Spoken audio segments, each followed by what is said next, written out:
Bismillahirrahmanirrahim. Dear students, Assalamu alaikum. Today we are going to prepare financial statements with the help of accounting equation, and in the previous lecture we had completed accounting equation in 2 episodes, and now we are going to prepare financial statements with the help of accounting equation. Although this is not the proper accounting system, and we will be learning the complete accounting system in the next lectures, and starting from the journals and ledgers and trial balance and so on, and ending up into the financial statements. This is a makeshift arrangement. This is another shorter method for reaching the financial statements with the help of accounting equation. तो ये accounting equation जो है ये financial statements को बनाने का एक और तरीका है, एक इजी वे है, एक जो है वो शॉर्टर मेथड है। असल सिस्टम चूँकि बहुत कॉम्प्रिहेंसिव है और डिटेल्ड होता है, लिहाजा उसकी तरफ जाने से पहले हम एक जो है वो पूरे सिस्टम को एक सिंपल मेथड के ज़रिए समझने की कोशिश करते हैं।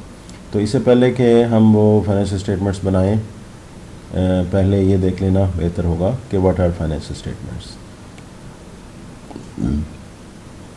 There are 4 financial statements. Number 1 is income statement. It presents the revenues and expenses and resulting net income or net loss for a specific time period. Income statement जो है ये हम previously accounting equation में देख आए हैं, revenues and expenses को record भी करते चले आए हैं, और उसके अलावा ये चीज़ भी हमने देख लिया कि इसको हमने कैसे define किया।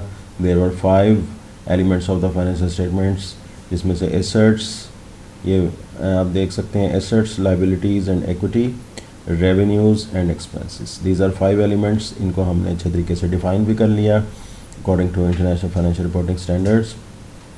तो फर्स्ट हो गई इनकम स्टेटमेंट, जो कि हमारे रेवेन्यूज़ एंड एक्सपेंसेस को जो है समराइज़ करेगी। इनकम स्टेटमेंट को जो है एक ऑर्गेनाइजेशन की परफॉर्मेंस को जांचने के लिए भी इस्तेमाल करते हैं। सो you may say that this is a statement of performance as well. Second statement is the retain earning statements. It summarises the changes in the retain earnings for a specific period of time. जो भी net income step 1 में यानी कि income statement में से एक organisation earn करेगी, वो with the passage of time वो सेव होती चली जाएगी, जमा होती चली जाएगी, एक तरह का रिज़र्व बनता चला जाएगा, और वो जमा पूंजी जो रिज़र्व है that is called retained earnings. जैसे कि लफ्ज़ से ज़ाहिर है, नंबर 1 इनकम स्टेटमेंट में से अर्निंग्स निकली, अर्निंग्स जो हैं वो इकट्ठी होती चली गई, जमा होती गई, और उसको हमने रिटेन्ड जमा हुई अर्निंग्स को रिटेन्ड अर्निंग्स का नाम दे दिया। अल्टीमेटली ये रिटेन अर्निंग्स जो है जाके हिस्सा स्टेटमेंट ऑफ फाइनेंशियल पोजीशन ही बनती है, लेकिन ये है कि इसको सेपरेटली बनाना अच्छा होता है। और फिलहाल ये भी स्टार्ट में बनाई जा स्टेटमेंट ऑफ रिटेन अर्निंग्स के, जिस वक्त हम अपने एडवांस रिपोर्टिंग पर्पसेस के तहत जो है वो फाइनेंशियल स्टेटमेंट्स को बनाएंगे। उस वक्त इनकम स्टेटमेंट के बाद स्टेटमेंट ऑफ ऑनर्स इक्विटी या statement of changes in equity बनाई जाएगी, और रिटेन अर्निंग्स स्टेटमेंट जो है उस स्टेटमेंट ऑफ ऑनर्स इक्विटी का एक पोर्शन के तौर पे शो किया जाएगा। तो फिलहाल as a for sake of simplicity we will remain on the statement of retain earnings. So let's move on to the third statement. Financial statements में से statement of financial position reports the assets, liabilities and equity of a company at a specific, sometimes referred to as balance sheet as well. आप अगर गौर करें तो ये assets, liabilities and equity ये हमारी accounting equation ही है, और ये मैं पिछले लेक्चर्स में बारहा आपके साथ इसको डिस्कस कर आया हूँ। तो जिस वक्त हम इसको प्रिपेयर करेंगे फिर हम इसकी जो है वो कैफियत को ज़्यादा बेहतर तरीके से जान लेंगे। Last statement is there are 4 financial statements. So fourth one is statement of cash flows. Statement of cash flows जो है वो एक्चुअली अपना डाटा जो है 1, 2 एंड 3 पहली 3 स्टेटमेंट से हासिल करती है, और इसके अंदर सिर्फ़ और सिर्फ जो है वो कैश से रिलेटेड ट्रांजैक्शन जो हैं वो समराइज़ करके पेश की जाती हैं। एक ऑर्गेनाइजेशन से रिलेटेड सो अब इन तीनों के बाद चौथी आ गई statement of cash flows. It summarises information about the cash inflows यानी कि कैश रिसीट्स एंड आउटफ्लोज यानी कि payments for a specific period of time. इन चारों स्टेटमेंट्स में आपने अगर गौर करें तो स्टेटमेंट ऑफ फाइनेंशियल पोजीशन के अलावा बाकी तीनों में एक वर्ड यूज़ हो रहा है, नेट इनकम और net loss for a specific period of time. Retain earnings में भी आके देखें for a specific period of time and cash flow statement में भी for a specific period of time. तो जबकि स्टेटमेंट ऑफ फाइनेंशियल पोजीशन या बैलेंस शीट के अंदर on a at a specific date जो है वो हम लिखते हैं. तो इसमें से बात ये पता चली कि जो बैलेंस शीट के अलावा स्टेटमेंट ऑफ पोजीशन के अलावा बाकी तीनों स्टेटमेंट्स एक ऑर्गेनाइजेशन का पूरा साल के दौरान होने वाली एक्टिविटी को ओवरऑल जो है वो प्लस माइनस करके जो है रिकॉर्ड करके उसका समराइज़ करके पेश करती है.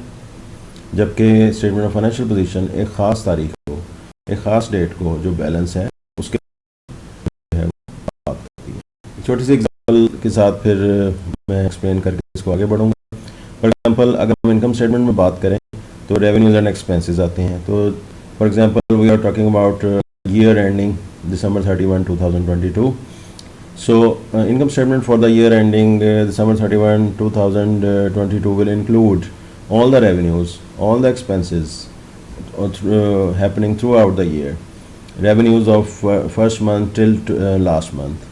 All revenues of the whole year will be included in that statement and all the expenses will be deducted. Whilst in case of the statement of financial position, for example, we take the example of the assets. So if we talk about assets cash, so cash balance on a specific date like December 31, 2022 will only be taken. तो balance sheet के case में एक specific date पे जो balance होता है सिर्फ वो लिया जाता है. फॉर एग्जांपल एसेट्स हैं, उन सब का बैलेंस December 31, 2022 पे जो होगा, लाइबिलिटीज़ का जो बैलेंस December 31, 2022 पे जो होगा सिर्फ वही लिया जाएगा. और इस तरह से इक्विटी में भी. So relating this preparation of the income statement with our previous lectures, accounting equation, you may go there and see what are the overall revenues, service revenues, and write it down here. These are the revenues. You can see that service revenues and then expenses are listed down. There was salaries and wages expense, rent expense, advertising expense, utilities expense, and so on. All the expenses will be added together and will be subtracted from the overall revenues. So it will give us net income. Very simple. आप देख सकते हैं. और income statement का एक specific format है. सबसे ऊपर name of the company, income statement and for the month ending September 30, 2014. चूँकि हमारे इस वक्त टाइम फ्रेम जो हमने इसमें तय किया है वो एक मंथ का है, तो लिहाजा एक मंथ की जो हमारी ये इनकम स्टेटमेंट है कुछ इस तरह से अपीयर होगी. और ये सारा डाटा आप चेक कर सकते हैं, उसी अकाउंटिंग इक्वेशन में से ही लिया गया है उस मंथ के दौरान होने वाली पूरी एक्टिविटी. इसके बाद let's see the articulation of the financial statements. Articulation means one statement, how one statement is related and connected to the other statements. तो इसको हम जो है वो आर्टिकुलेशन का नाम देते हैं. तो इनकम स्टेटमेंट जो है एंड अप होता है नेट इनकम पे. Total revenues minus total expenses gives us net income. Services business के लिए ये फाइनेंशियल स्टेटमेंट्स प्रिपेयर की जा रही हैं, तो इसके अंदर आपको सर्विस रेवेन्यू नज़र आएगा. तो आर्टिकुलेशन करते हुए final answer net income income statement से लिया और it will become an input for the second statement which is retain earning statement. तो नेट इनकम के तौर पे हमने इसको ऐड कर दिया. स्टेटमेंट ऑफ रिटेन अर्निंग्स का परफॉर्मा क्या है, इसको एज अ परफॉर्मा याद करें. इसमें जो है वो कोई चेंजेस नहीं होंगी, ऐसे ही रहेगा. तो होता है ये अर्निंग्स का बिगिनिंग बैलेंस से which is zero in this case as we have provided no balance of the retain earnings. तो नेट इनकम इस मंथ के दौरान सितंबर के दौरान जो अर्न की गई वो 2750 यूरोज़ हैं और डिविडेंड ये हमें बताया गया कि 1300 हैं. ये आप चेक कर सकते हैं अकाउंटिंग इक्वेशन में जाके. तो इस तरीके से first statement enters into the second statement, giving input of the net income. Now move on to the second statement, which is statement of retained earnings. ये हमें ending balance of the retain earnings provide कर देगी. ऑन September 30 it is comes out to be 1450. Finally जो तीसरी जो statement of financial position है, major जो हमारी फाइनेंशियल स्टेटमेंट्स हैं उसमें से तीसरी जो है वो स्टेटमेंट ऑफ रिटेन अर्निंग्स. जैसे मैंने आपसे कहा था कि स्टेटमेंट ऑफ रिटेन अर्निंग्स जो है वो becomes part of the statement of financial position, उसका हिस्सा बन जाती है. और ये दूसरी इनपुट जो है ये एज इट इज़ उसका जो फाइनल आंसर है वो इक्विटी के अंदर शामिल होता है. इक्विटी के दो पार्ट्स हैं, जिसको हम अकाउंटिंग इक्वेशन का मैंने आपके साथ शेयर किया था, share capital and retain earnings. So ये जो सूरत हाल है अकाउंटिंग इक्वेशन के बॉटम लाइन पे जाएं. आखिरी जो लाइन थी September 30 पे, वहाँ पे जो है वो आप देख सकते हैं इक्विपमेंट फॉर एग्जांपल यहाँ पे 7000 है, सप्लाईज 1600 हैं, अकाउंट्स रिसीवेबल 1400 हैं और कैश 8050 है. याद रहे कि ये हम स्टेटमेंट ऑफ फाइनेंशियल पोजीशन बना रहे हैं और इसमें एसेट्स, लायबिलिटीज़ एंड इक्विटी का एक स्पेसिफिक डेट पे जो भी कुछ फाइनल बैलेंस होगा, जो भी कोई आखिरी जो भी वैल्यू होगी वो हम इसमें लेते हैं. तो लिहाजा ये आपके सामने आ गया. सिवाय इसके कि इक्विटी बनाते हुए हम उसके अंदर शेयर कैपिटल की वैल्यू और रिटेन अर्निंग्स की जो वैल्यू है वो कैलकुलेटेड लेंगे शेयर रिटेन अर्निंग्स की, और बाकी सब चीज़ें एंडिंग बैलेंस की तरह आ जाएंगी. जैसे थोड़ी देर पहले मैंने आपके साथ शेयर किया कि स्टेटमेंट ऑफ फाइनेंशियल पोजीशन बनाते हुए अकाउंटिंग इक्वेशन में हम एसेट्स, लायबिलिटीज़ और इक्विटी के फाइनल आंसर देखेंगे. तो कैश देखें 8050 है, अकाउंट्स रिसीवेबल 1400 है, सप्लाई 1600 है, और ये वही वैल्यूज़ हैं जो कि हमने नीचे जाके समराइज़ करते हुए जब जिसमें हम फाइनेंशियल स्टेटमेंट बना रहे हैं तो ये वही वैल्यूज़ हमने स्टेटमेंट ऑफ फाइनेंशियल पोजीशन के लिए यहाँ पे पुट की है. अब चेक कर सकते हैं वही हैं. तो statement of financial position will be prepared on a specific date. कुछ फाइनेंशियल स्टेटमेंट्स बनाते हुए पाकिस्तान में आपको मिलेगा कंपनीज जो हैं एनुअल रिपोर्ट्स के अंदर यहाँ पे एज ऑन September 30, 2014 भी लिख सकती हैं, एज एट लिखती हैं, एक स्पेसिफिक डेट भी लिख दी जाए तो इसमें कोई हर्ज नहीं है. तो assets should be equal to equity and liabilities. ये अकाउंटिंग इक्वेशन का ये रूल भी यहाँ पे मुकम्मल आपके सामने शो हो रहा है. एसेट्स का टोटल जो है वो 18,050 है. तो ये आपके सामने ये एसेट्स आ गए. इसी तरीके से इक्विटी एंड लायबिलिटीज़ में इक्विटी 16,450 और लायबिलिटीज़ का टोटल 1600 रहा, और both sides of the equation assets and liabilities equal रहे. इसमें एक और चीज़ का ध्यान रहे कि एक ख़ास तरतीब जो है आपको इस वक्त नज़र आ रही है, जो कि मज़ीद कुछ थोड़ा सा रिक्वायर कर रही है कि एक बेसिक हो. तो ये हम किसी वक्त जो है वो फर्दर किसी लेक्चर में अंडरस्टैंड करेंगे.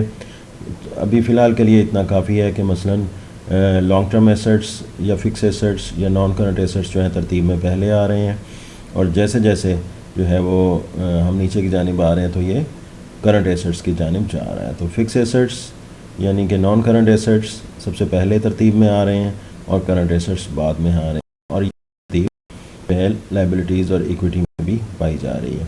इसकी उलट तरतीब भी की जा सकती है. Both are okay. So let's move on to the fourth financial statement.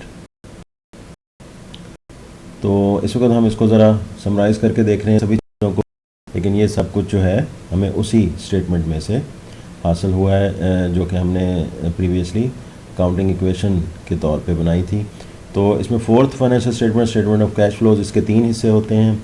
First section is cash flows from operating activities, section 1 is cash flows from investing activities, and the third one is cash flows from financing activities. ये statement of cash flows कैसे prepare की जाती है इसके बारे में मुकम्मल जो है वो मेरे 5 से 6 वीडियोज़ मौजूद हैं. आप फाइनेंशियल अकाउंटिंग के प्लेलिस्ट में जाके देख सकते हैं. Cash flows from operating activities. Operating activities से मुराद वो चीज़ें जो कि आपको इनकम स्टेटमेंट में मिलती हैं. फ़िलहाल अभी इतना ही बात काफ़ी है. तो जो रेवेन्यूज़ हमें कैश की शक्ल में रिसीव हुए यहाँ हम सिर्फ वो लिखेंगे, वो रेवेन्यूज़ नहीं लिखेंगे जो कि रेवेन्यूज़ तो हुए लेकिन हमने उसके अगेंस्ट कैश रिसीव नहीं किया. लाइक हमने उसको क्रेडिट पे सर्विसेज प्रोवाइड की, तो वो cash statement of cash flows में नहीं आएंगे वो वाले रेवेन्यूज़। तो इसी तरह से एक्सपेंसेस जो भी हमने पे किए कैश से, तो वो सारे हमने एक्सपेंसेस माइनस कर दिए। तो यहाँ पे हम सिर्फ और सिर्फ कैश रिलेटेड ट्रांजैक्शंस को रिकॉर्ड करेंगे। Second section cash flows from investing activities. इसमें हमने कैश पे परचेज़ किया इक्विपमेंट, 7000 जो है वो हमारा कैश आउटफ्लो हो गया। और इन्वेस्टिंग एक्टिविटीज़ से मुराद वो एक्टिविटीज़ ली जाती हैं जिसके अंदर हम नॉन करंट एसेट्स या fix assets, long term assets, वो एसेट्स जो कि हमने लॉन्ग टर्म इस्तेमाल करने होते हैं उनको रिकॉर्ड किया जाता है, उनसे रिलेटेड इनफ्लोज एंड आउटफ्लोज को रिकॉर्ड किया जाता है। फाइनली फाइनेंसिंग एक्टिविटीज़ से मुराद ये होता है कि वो एक्टिविटीज़ जो कि ऑर्गेनाइजेशन फाइनेंसिंग जिस तरीके से हासिल करती है। फाइनेंसिंग का मतलब ये है एक्विटी एंड लायबिलिटीज़, और ऑब्वियसली जब हम किसी से पैसे हासिल करते हैं तो उसका जो है रिटर्न भी देना होता है, और अगर ऑर्डिनरी शेयर्स हैं तो उसका रिटर्न शेयर होल्डर्स को कैश डिविडेंड की शक्ल में दिया जाता है, और अगर लोन है, बैंक लोन है, तो उसका रिटर्न इंटरेस्ट की शक्ल में दिया जाता है। So there were 2 cash flows, sale of ordinary shares, जो है ये कैश रिसीव हुआ ऑर्गेनाइजेशन को और पेमेंट करनी पड़ी कैश डिविडेंड की ऑनर्स को, माइनस कर दिया, और नेट जो है 13,700 cash flows from financing activities. So here are 3 sections, 3 values of the cash flows from operating, investing and financing activities. Net value, net increase in cash is 8050. 2 cash flows positive थी, increase in cash था, एक cash flow negative थी, cash outflow था, तो net जो है हमारा 8050 आ गया। Beginning balance of the cash हमें प्रोवाइड नहीं किया गया, उसको हमने ज़ीरो ज़ूम किया और cash balance at the end of the time period आ गया। इस चीज़ को हम थोड़ा सा जो है वो टैली करते हैं अपनी स्टेटमेंट ऑफ फाइनेंशियल पोजीशन से। ये देखें, ये arrow cash at the end of the period 8050 है, और ये टैली कर रहा है नंबर 3 से। ऊपर मूव करें तो ये बैलेंस शीट में कैश बैलेंस 8050 है। तो ये आर्टिकुलेशन आपको थोड़ी सी इसमें नज़र आई कि फाइनेंशियल स्टेटमेंट्स में आपस में होती है। सो that's all for now. In the next lecture we will be understanding more about the financial statements, and we will be preparing the proper sections and different elements of the accounting cycle. तो हम इस वक्त हमने एक जो है वो easy way के साथ अकाउंटिंग इक्वेशन की मदद से जो है वो अकाउंटिंग साइकिल को अंडरस्टैंड किया। इंशाल्लाह उम्मीद है कि नेक्स्ट लेक्चर्स में हम एक प्रॉपर अकाउंटिंग सिस्टम, जिसमें मैंने आपके साथ 8 जिसके स्टेप्स शेयर किए अकाउंटिंग साइकिल नंबर 1 वीडियो के अंदर, तो हम उसको स्टेप बाय स्टेप उसको इंशाल्लाह स्टार्ट करेंगे। सो टिल देन, अल्लाह हाफिज़।